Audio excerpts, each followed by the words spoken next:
Assalamualaikum warahmatullahi wabarakatuh. Semangat pagi anak-anakku yang soleh dan solehah. Apa kabar? Semoga kita selalu dalam lindungan Allah Subhanahu wa Ta'ala. Amin. Untuk pertemuan hari ini kita akan mempelajari tentang sistem komputer. Kompetensi dasar dari materi kali ini adalah yang pertama 3.1, memahami fungsi sistem komputer yang memungkinkannya memproses data dan menghasilkan output sesuai dengan spesifikasinya. Kemudian yang kedua, menjelaskan mekanisme di dalam sistem komputer. Yang ketiga ada menjelaskan bagaimana data disimpan dan diproses oleh unit pengolah logika dan aritmatika. Untuk definisi sistem komputer sendiri adalah sekumpulan perangkat komputer yang saling berhubungan untuk mengolah data sehingga menghasilkan informasi yang diharapkan oleh penggunanya. Elemen sistem komputer dapat dilihat pada gambar yang terdapat di layar. Itu ada hardware, software, dan brainware. Fungsi sistem komputer itu ada 4 macam. Yang pertama adalah menginput data, kemudian memproses data yang telah diinput, kemudian menghasilkan data, dan yang terakhir menyimpan data yang telah diproses. Komponen sistem komputer itu ada apa saja? Ya, yang pertama ada hardware atau perangkat keras, merupakan perangkat yang mempunyai wujud fisik dan bisa disentuh. Sedangkan macam-macam dari komponen hardware itu apa saja? Yang pertama ada CPU sebagai alat pemroses, kemudian input device contohnya keyboard, joystick, scanner, kemudian output device ada speaker, monitor, webcam, dan storage unit yaitu memori atau penyimpanan.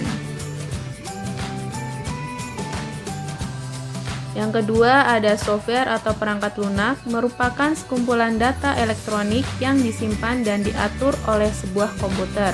Melalui software inilah komputer dapat menjalankan suatu perintah yang diberikan.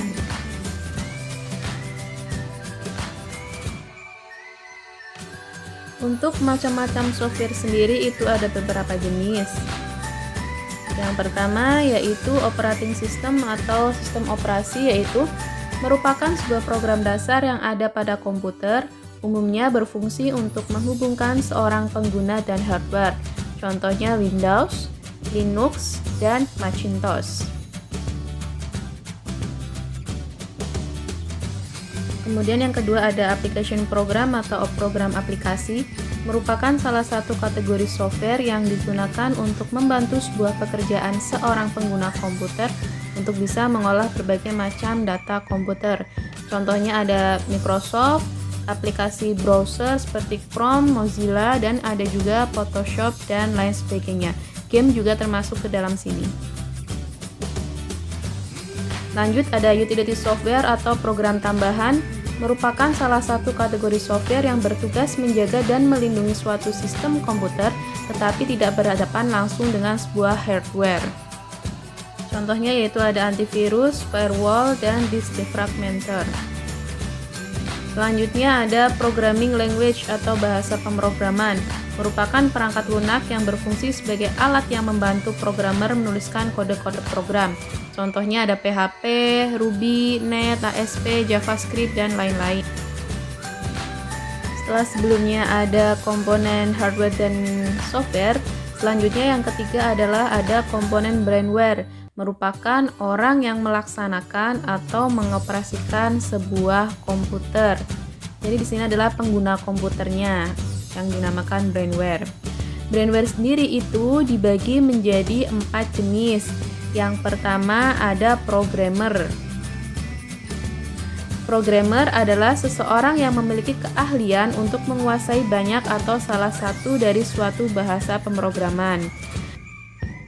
Kemudian yang kedua adalah sistem analis. Sistem analis adalah orang yang bertanggung jawab terhadap suatu penelitian, perencanaan, pengkoordinasian, dan merekomendasikan pilihan dari suatu software, hardware, dan sistem yang sesuai dengan kebutuhan dari seorang penggunanya.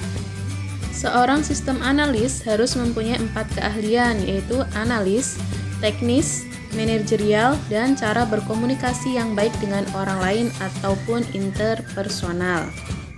Kemudian pengguna yang ketiga yaitu ada administrator, yaitu orang yang bertanggung jawab atas pengelolaan dari sebuah sistem operasi serta beberapa program yang sedang berjalan pada suatu sistem komputer.